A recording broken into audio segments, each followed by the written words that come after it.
Good morning, good afternoon, good evening, everybody. Welcome to this episode of the Note Closure Show. As always, Scott Carson, excited to be here today. And we've got our special guest on today. We've got our good friend and Note Mastermind member, Gail Villanueva, joining us today on the Note Closure Show podcast. And Gail is just a rocket scientist, note investor who's we're really excited. Has written her first book on real estate, and has had launched as a top seller in a couple of facets on Amazon. So good morning, Gail. How's everything going from sunny Florida? Good morning, Scott, and thank you for having me as a guest on your show today. Yeah, no problem. So let's talk a little bit about your background. Let's talk before we dive in. Well, first and foremost, before we do that, you set a goal at the beginning of the year to write a book. You got it out there, and you had a lot of great success on Amazon. Why don't we talk a little bit about what the book is all about, then we'll dive into your background instead. Let's do that. Okay, the real estate is what's your best fit? 5 proven careers. I got to check the subtitle here. 5 proven careers to create massive wealth and how you can achieve your financial freedom. You know, flash the book so people are watching on YouTube. There you go. Real estate. What's your fit? What's your love best that. fit? What's your best fit? Exactly. Because let's face it, a lot of people get into real estate for a variety of reasons, but there's so many different niches. It's hard to find a fit, right? Exactly. And that's one of the reasons in my book, to begin with, I do a 20-question quiz. And it just gives people a basis of, it's not like a disc quiz or anything like that, but it gets into whether they're people or whether they like numbers and analysis data, things like that, project management, because they, as you know, they go off in the different aspects of real estate that you can be successful in. That's correct. And you kind of outlined it in just a few different categories in the book, correct? Correct. 5. And before we get in that, let's share your background a little bit. And people are like, well, why should you give me a quiz? And so let's talk a little about your background. I think a lot of it's got to do with how you kind of helped design that quiz, and also how what kind of led you up to write in the book there too for you. Okay. It's a real interesting story when people say, well, how long have you been doing this? And I'm like, I started at the age of 10. And I literally did start at the age of 10. One of the things about the book is I intertwine a little bit of the personal aspects to the career so that they understand where I came from, a place of knowledge. My dad got out of the Air Force. We were in Japan, and he decided to go back to San Francisco. His brother was in real estate, been licensed since 1950. And actually, Uncle Ernie is still licensed in California. And they were going to auctions. Now, I knew they were going to auctions. They were doing mostly FHA, VA back in the day. And I'm talking the early 70s. And accumulated quite a portfolio. So I guess they looked at me as cheap labor. I don't know if they really looked at the child labor laws, but that was cool. It was all good.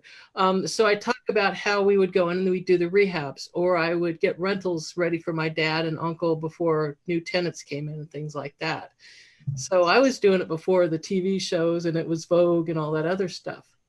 So when I had my kids and I wanted to have a career where I could stay home, the next offshoot was to go ahead and get my real estate license. So I got my license in 1984, and then I became a traditional realtor.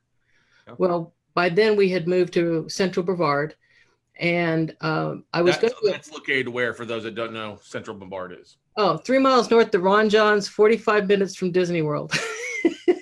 On the water, basically, right? On the water, yeah. Well, we're watching what's going on in the Wendy's down in the Caribbean right now. So anyhow, I was doing the real estate gig. But here in Brevard County, we had just started the shuttle program.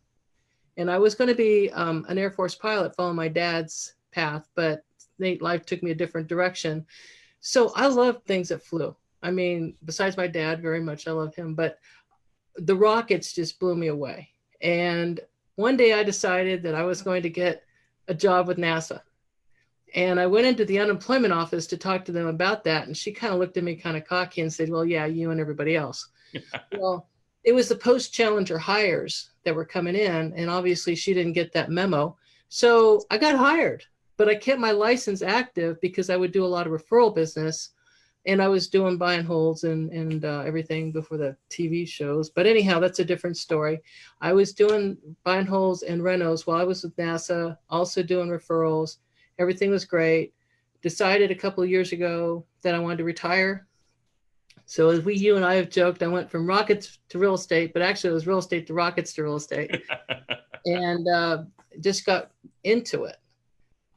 I've had folks come up to me over the years and say, "Hey, would you mentor me?" And that was kind of what clued me in about the book, is I would actually, I'm kind of a straightforward person. I would say, "Why did you choose that profession?" And they're like, "So I could make a lot of money." Because people get drunk with the numbers and they think, "Oh, realtors make a lot of money." Well, I break it down in my book. They actually make about 23 grand a year. So if you can live off that, God bless you. There's ways to increase that. But I'm like, you shouldn't have picked that profession. So I see people chasing the shiny squirrel object, shiny squirrel syndrome, which I kind of coined. And they shouldn't have. I'm an analytical person. I love numbers. I love the figures, stick. And that's why I love notes. And that's why that's been my focus, except in the case of rehabs, when you get a foreclosure back and things like that. So it all kind of fit together. Finally, it seemed like I couldn't hold a job, but ended up that it gave me a good background in education to be able to be quite successful. And I'm blessed that way to work whatever comes across my desk. Right. What are the other facets in your book besides being a realtor? What other areas are you sharing with people what they could focus on or should go into? Well, it's a typical realtor: buy and hold, fix and flip, a wholesaler, and then notes. Now I don't teach. I know a couple of really good teachers, and I'm looking at one of them right now. So I don't get into that world because you guys have got the knowledge, and I take them after they're like, "Oh, now what?" And then we perfect. But it goes into actually the pros, the cons, and personality types necessary for those 5 professions. Hence the name of the book. So you would know right off the bat if it resonates with you. If you, like for a wholesaler, you better have 2 phones, you better not plan on sleeping, and you better be really good at working under deadlines and getting people to move now quick. The renovators, I could turn a house in 6 weeks and a condo in 3 weeks because I had the systems and processes. But people don't realize you're married to that project. Mm-hmm. You better not leave town. You better hope your contractors show up and things like that. They don't take into consideration. So it does a deep dive into the pros, cons, and personality types so that they can say, "Oh yeah, I want to be a note investor," and then follow that. But they know what to expect. So what are some of the personalities that you discuss in the book that make people, in your mind, a good note investor? Oh my goodness. I knew you were going to ask me that. No fear, totally fearless. Just do it. Run the numbers, analysis. If it makes sense, buy it. Have your criteria, know where you want to invest, know how you want to invest.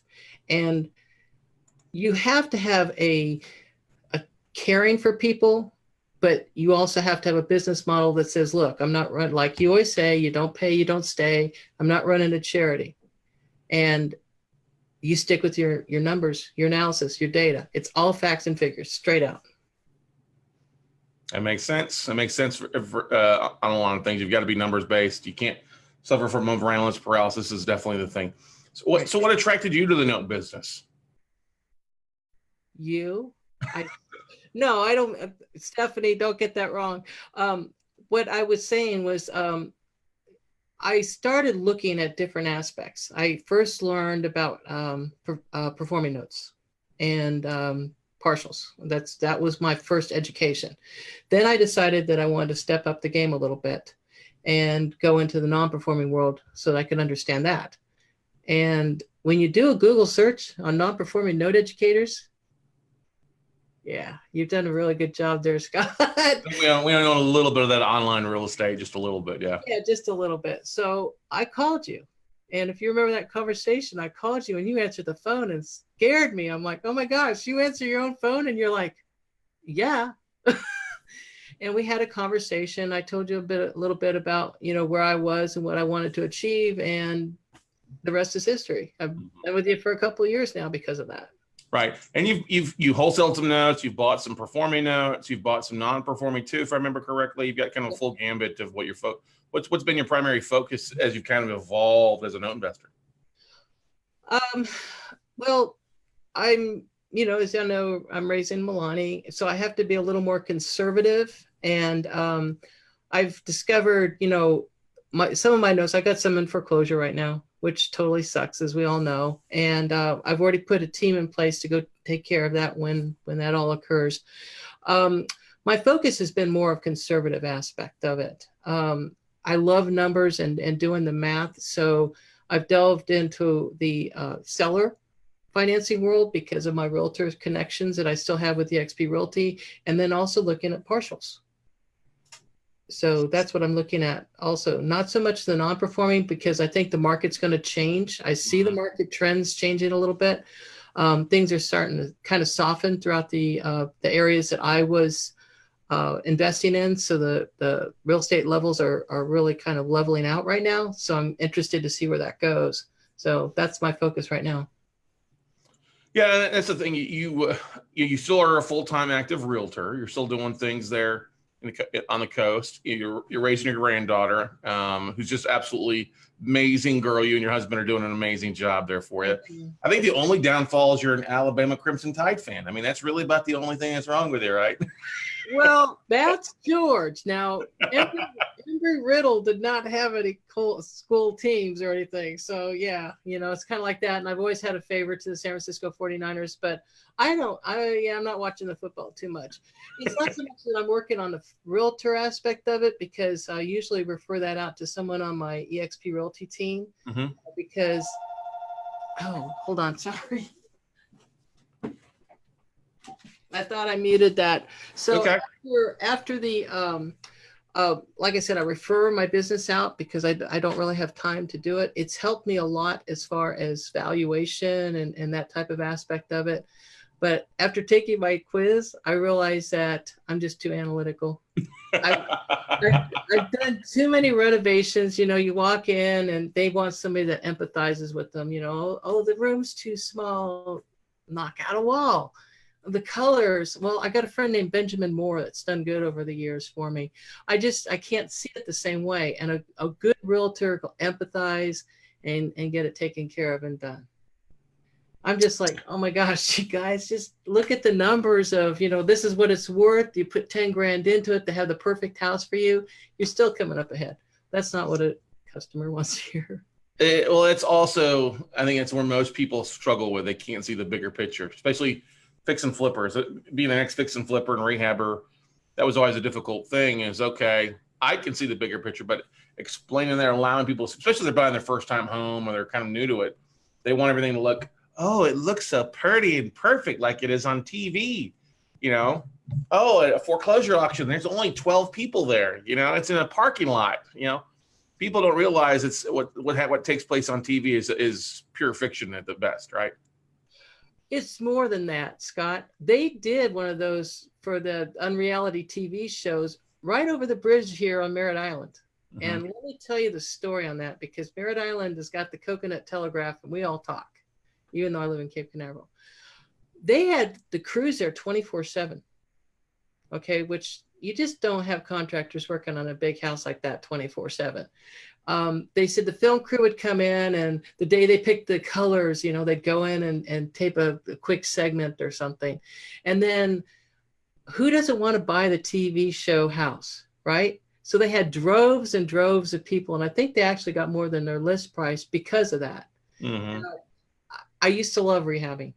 Don't get me wrong. I loved rehabbing. I loved taking an ugly house from that. But as a former project manager with NASA, I can tell you, I was always looking at budgets. I was always looking at schedules. I had my tier 1 contractor team ready to go. And I was married to that house. I wasn't doing anything else but that, living and breathing a project. Well, my lifestyle now is not that I can sit there and be strapped to a house for 6 weeks, nor do I want to. But it's benefited me, because when I get photos of houses that I've taken back, and I'm like, you have that pucker factor of, oh no, people will oftentimes go ahead and renovate to like they want to live there. Yeah. Major mistake. I need to figure out what it's going to do. Not the low end ones, because I hated looking at those rehabs where it's like I'd have to rehab the rehab, but the middle side of it, so that you can get the property sold. So it's actually all come full circle. The only thing I'm not doing right now, other than notes, is wholesaling. You know. That makes sense. You've been buying some performing stuff. What's been kind of your focus? You have a couple states that you like more so than others. Well, they always got the famous Florida, Alabama, or not Alabama. Don't talk to me about Alabama. Florida, Texas, Arizona, Nevada. Those notes, of course, are at a premium. Okay. As far as my favorite states right now, I got to look at my board. I would say that Ohio and Indiana have done me well, although I've got a reperforming BK13 in Arkansas that's done really well too. There's some states, Crook County, that I stay out of, things like that. I'd love to be able to have a reason to go back to see my family on a business trip. So California, but that's just absolutely off the chart. No way. I've looked at Missouri, and some of the outlying states, but I stick primarily to my 14, That makes sense. Now, you said you mentioned that you were a little surprised on what the outcome of your test results were, or your survey results from when you ran your own your quiz for you. What did you expect beforehand, and how did it come out afterwards? Well, I expected notes, because as soon as I learned about notes, and then you and I talked that one day, and then I signed up for your courses, and then decided to go ahead and do the mastermind. It just makes, to me, Gail, it makes sense.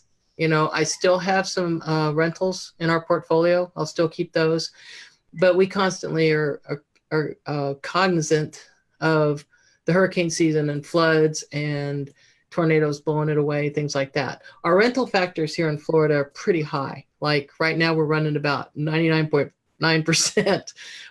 We do really well with that, but I didn't expect that it would be so strongly towards the notes. If I had known about notes years ago, I probably would have just gone ahead and gone that route, even though the rehabs were fun. I enjoyed them while they were there in my life that way.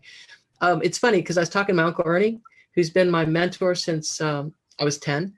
And I asked him, I said, "Hey, Uncle, have you heard about these notes?" He goes, "Oh, yeah, all the time. I used to hold them. And sometimes to make a deal work, he would have to hold his commission in a note."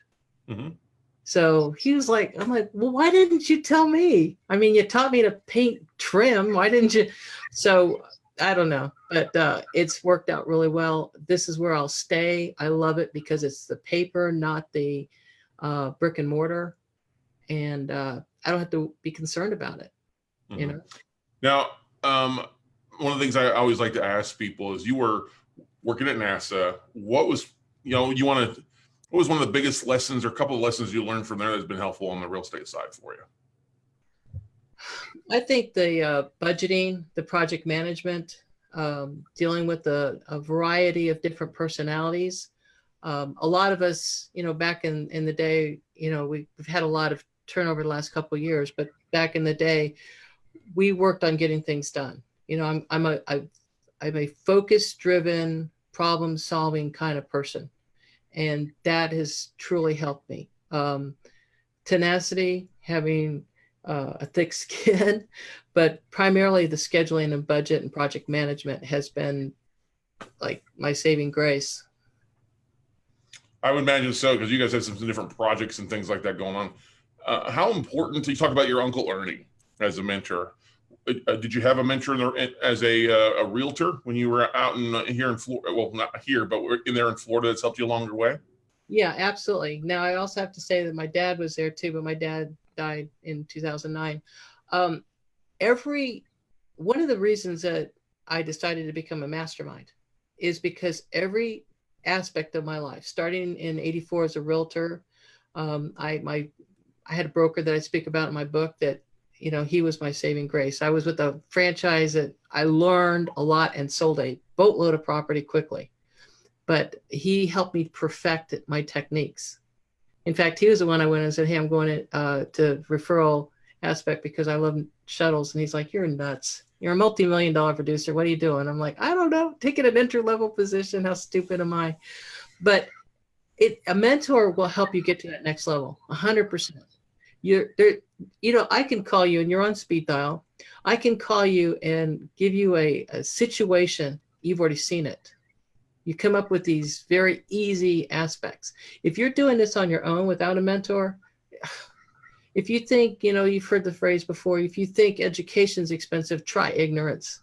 And in this business, in real estate in particular, because we have such high value items and especially a lot financially on the line, you definitely need to sit there and make sure that you've got someone. So yeah, everything I've done has had usually a damn good mentor behind me doing it. Yeah, I think it's important because the fact is, like you just said, we all run into situations that we don't know,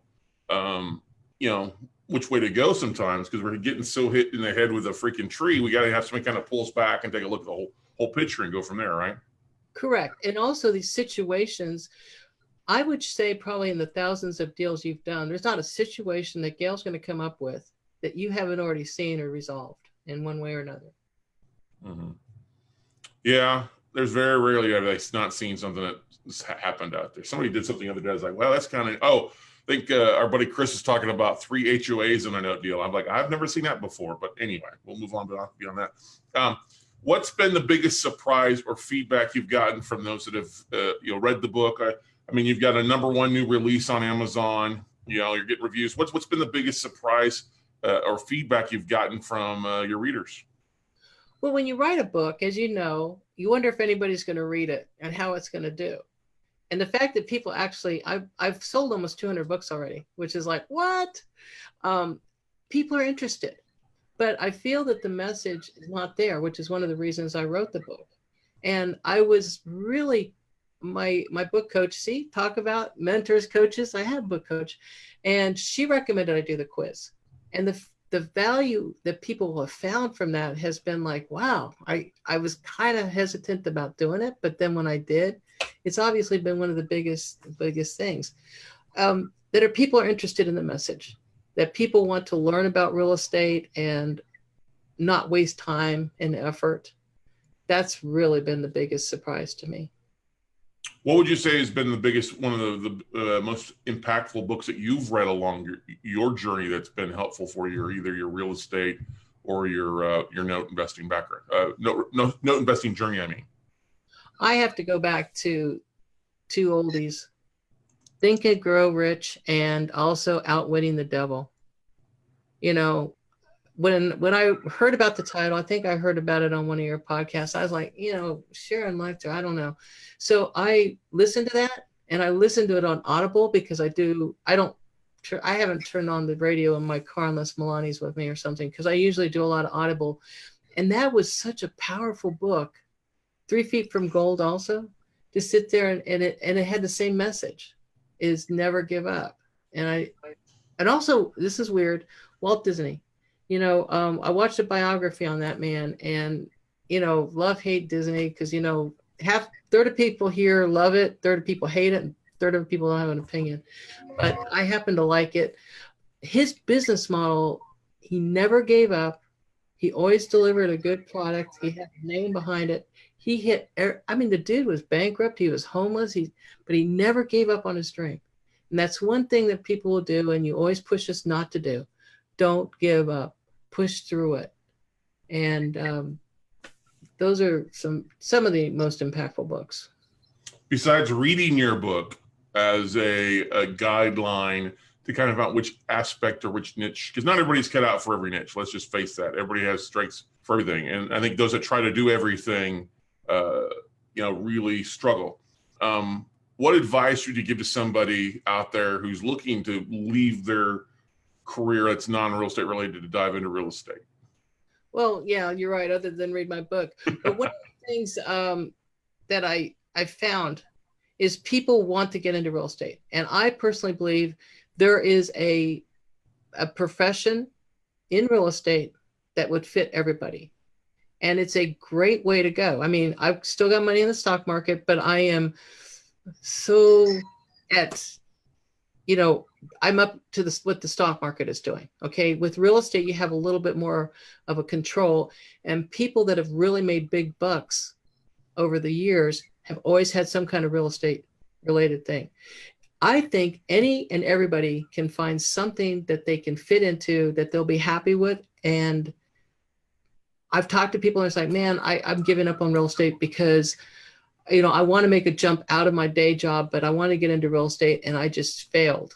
And it's like, what career did you pick? Does it fit you? And that's the main thing, is trying to find what fits you, because everybody can be a buy and hold investor. That's like, look at the numbers and collect the checks.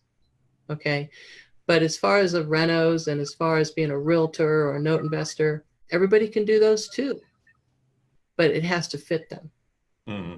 Yeah, that's the big thing. Find what resonates, what makes you excited. Rockets did that for me for years when we were flying shuttle, and it makes you want to get out in the morning and just, hey, I can't wait to go to work today. That's how I feel. I can understand that definitely. And that's the thing. Every day is different. Everything's a lot of the same things, but you've got to be a problem solver, I think, first and foremost. Right. With the debt game. Would you, because we get a lot of people all the time that are looking to get into real estate and they think they need to go out and get their license, become a realtor. Would you say that's an advantage or disadvantage, or it just depends? I would say it just depends.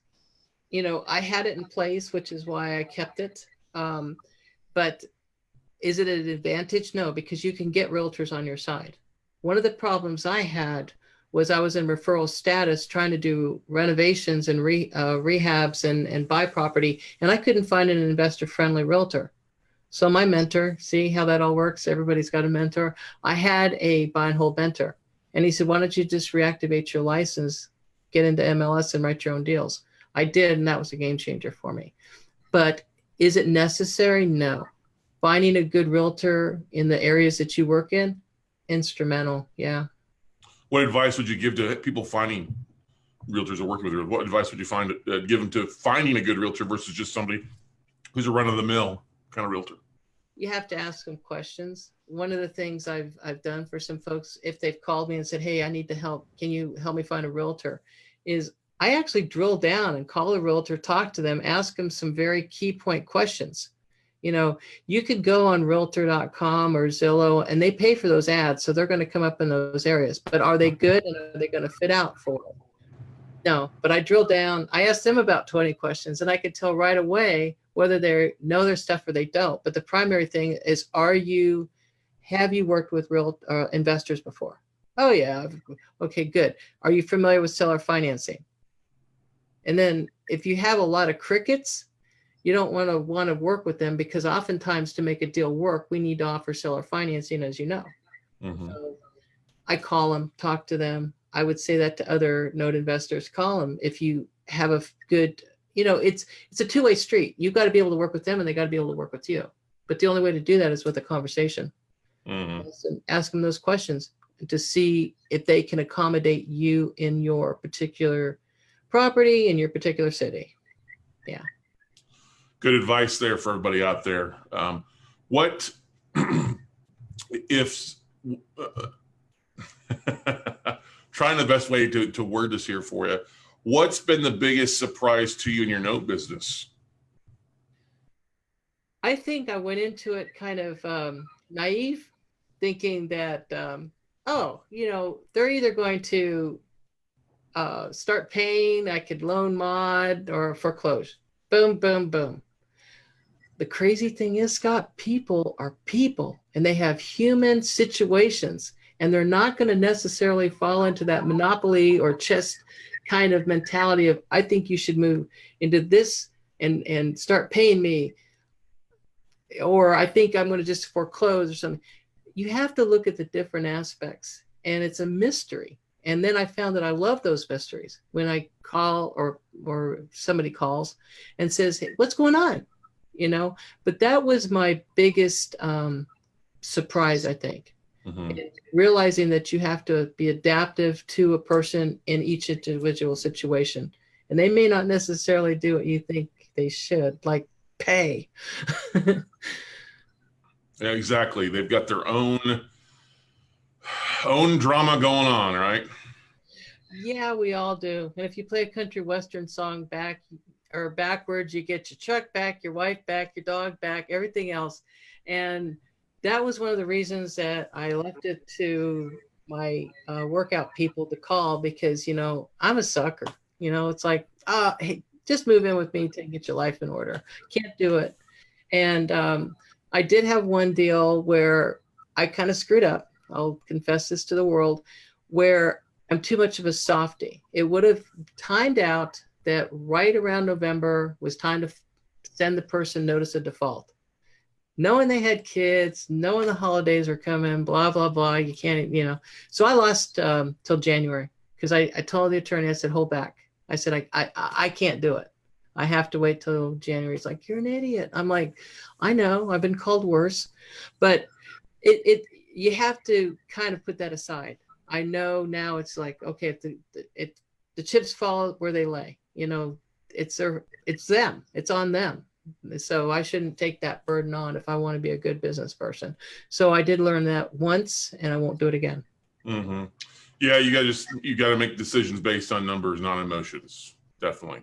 Yeah, I know. Well, that realtor still sometimes shines through.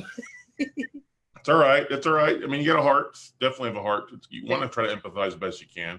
Well, how important has been, because you came to the fast track training when? Do you remember when you came to the fast track training? It's been over a year. Oh my gosh, it's been almost 2 years, I think in July. It's been a fast track, Scott. I think that's about that because I jumped right in. I talked to George about it. We thought about it. He goes, owning the paper is a great idea. So he was 100% behind me, so yeah, I think it's been 2 years. And what was the most impactful thing about that? What was it just was the fact that we went through so much, or what did you really gain from coming and spending 3 days with us here in Austin? That if I could find the distributor for Red Bull, that I would just choke him off and say, don't give Scott any until, because you are so passionate about the subject. I love you, Scott, you know that. But holy moly, you can jam that down our throats for 10 or 11 hours and we're all just going, and then enough said. See what I'm saying? I just held a can of Red Bull because I just finished pouring one here in the office. But yeah, I mean, we try to pack as much as we can to those 3 days so that you've got a lot of situations, a lot of resources, and a lot of vendors, and a game plan to really help you go out and take it to the next level, right? Absolutely. And the network that you build within the mastermind is that was truly a game changer. There's not that many note investors, as you know, throughout the country. I think you threw a number about 4,000 of us that are really serious about it. It's a small niche and a small group, actually, when you think of the scheme of things. And the camaraderie was just very powerful, because we all don't have the same buying criteria and the same. So we collaborate, competition, as Joel says, but we all care and we all try to help each other be successful. Awesome. Yeah, I think that's the biggest thing is it helps people. The network is what's really one of the most important things out there is helping people have somebody to talk to, people they can bounce ideas, people they can go talk to and go from there. And that's the beauty of a true mastermind. Everybody's kind of rowing in the same direction, but they've got their own goals and dreams and business model that differs here and there. Yours differs from the other Gail. Mine differs from you. Yours differs from Steph. It's all different, but all working in the same direction, right? Correct, because we will refer stuff to each other. If I know someone that's like, if I'm looking at a tape and I'm like, no, I'm not going to do all this, I just hand it off because I know they hand stuff off to me. But having that, the network and the continual education and the ability to continually learn, because quite honestly, when I started a couple of years ago, the note business does not look the same as it does now. Right. And you have to always be cognizant of what's going on and not get stuck into a ditch where you're like, okay, well, this worked 2 years ago. Why is it not working now? Because one of the cool things about the real estate industry is it's always morphing. It's very dynamic, and you have to be aware of those trends. Yeah. If somebody wanted to pick your brain about note investing, the note mastermind, would you be open to having them give you a phone call and visit with you? Oh, absolutely. One of the things I learned from one of my mentors is I always try to give people 30 minutes of my time. You know, it's time is precious to all of us, but I want to help people. I genuinely do. That was the whole purpose behind the book was, look, Right. cut through the chatter, man. You do not need to get into that aspect, or you need to consider this aspect, or are you even aware of wholesaling? You know, people don't. They don't realize that they can buy real estate contracts and sell them for a couple $100 or whatever. But yeah, absolutely, Scott. I'd love to talk to folks. Awesome. Glad to hear that. And as we wrap up this episode, what's one bit of advice you would give to anybody that's listening out there right now? Well, I told you at Podfest that you changed my life, and I appreciate that. I mean, I genuinely mean that. One of the best things I can say is be open. Look at every day as a new opportunity. Don't disregard anything. And when you get around good people, hold those close to you. You know, if something doesn't fit right with you, it probably isn't. But follow your instincts, surround yourself with wonderful people, and never stop learning. That's a great point. And one way to learn is to go out and buy Gail's book, Real Estate, What's Your Best Fit? 5 Proven Careers to Create Massive Wealth and How You Can Achieve Financial Freedom. You can get it on the Kindle on Amazon for $1, or you can download or purchase the print one as well too for you. It's a great book. Lots of great reviews popping up there. Congratulations on all the success with that, Gail. Congratulations, first and foremost, though, on setting a goal and getting it done. How long did it take you to write the book from start to finish? I started at March 18th, and I got the draft out pretty quickly. And the reason is because the knowledge is in your head. You know, it's what they call the messy middle, where you have to format it, where you have to edit it, where you have to pick I had 200 cover designs come to me, and I'm like, it was overwhelming. But yeah, I set a goal, and I achieved it. I was excited. March 18th, I started. I took 2 weeks off over time for family vacations. So my launch was July 14th. That's awesome. Well, we're very proud of what you accomplished. Congratulations on accomplishing your goal, and keep kicking ass, girl. All right. Keep going out there, kicking ass and taking names. Okay. Well, I will, because when I start getting unmotivated, I either call you and Steph, and then you guys just slap me into reality. I don't think we slap you into reality. We give you a gentle nudge here. Let's not say I'm abusive, because everybody's just like, oh, Scott's going to yell at me. I don't yell at people. I get excited, but I don't yell. Well, the thing about you, Scott, we can always count on is honesty. Yeah.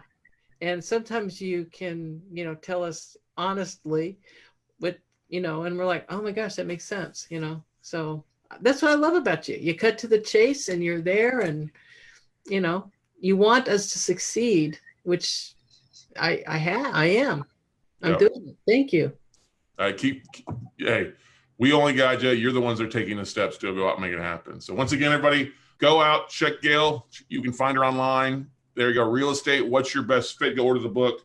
And trust me, it'll be something you will not be disappointed. Great book. Love how it flows. Take your 21-question quiz and find out which aspect you think you might be a fit for. And you just might be surprised at what comes out. So once again, Gail, thanks so much for being here. Appreciate being a guest on the podcast, and go out and keep doing things, okay?